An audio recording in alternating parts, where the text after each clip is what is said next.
So why try community-based educational reform in El Salvador, a small developing nation in Central America, better known for gang violence and children fleeing to the U.S. border than cutting-edge educational programs? A country that had only recently made public education accessible to its largely poor and rural population, where most schools were on split half-day sessions. A country with an educational system, despite its recent expansion, pretty much just like ours, with a focus on test-driven curriculum and supposedly tried and true classroom-focused teaching techniques to accompany the process. Yet, despite all of this, 20 minutes into my meeting with the Minister of Education, he said, "Let's do it. It's where we want to be.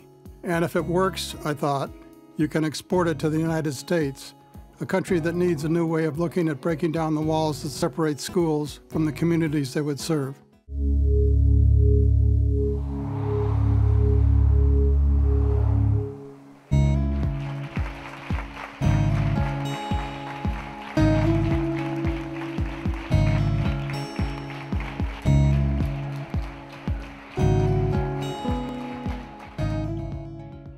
I want to talk to you about a new way of learning that a few schools in the United States are using, but that I think will be very effective here in El Salvador in getting you more interested, more involved in your education. Many of you live in neighborhoods or communities where there are many problems that you're asked to forget about when you come to school. So you have these problems at home, or you have these problems in your neighborhoods, and you have these problems in your communities, but they're often not part of what goes on in the classroom.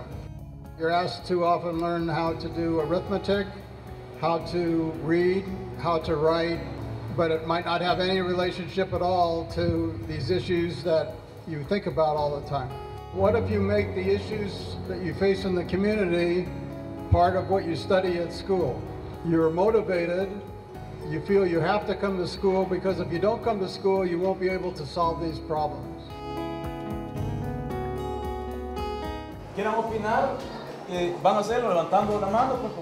If you'd like to give your opinion about issues facing the school and the community, please raise your hand. There are many kids in this school, and the school is too small.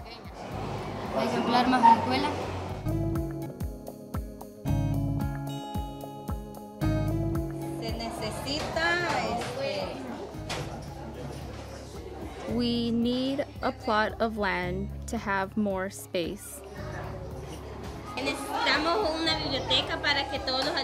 We need a library so all the students can use it to learn about different subjects and be able to read books there. We need a room and more computers for computing classes so the teacher and the students don't have to all be gathering around one computer.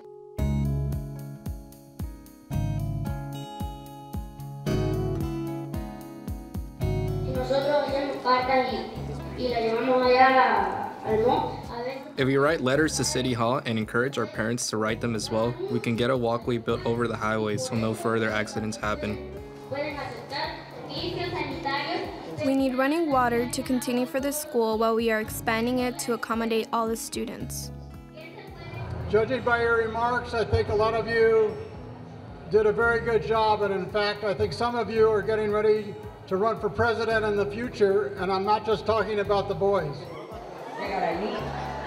What I want you to do between now and next week when we return is I want you to come up with some questions you're going to ask your parents and ask your neighbors at your houses what they think are problems and solutions. Then what we're going to do is you come back to your class, and each class is going to make a list of what the parents said, what the neighbors said, and what you said.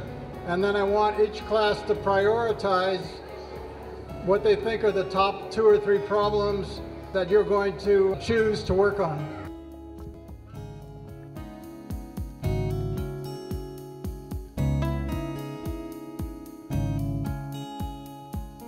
So thank you for having us come to your school to present you with a new and exciting curriculum. A curriculum that has you learn math, writing, reading, science by helping solve problems in your community.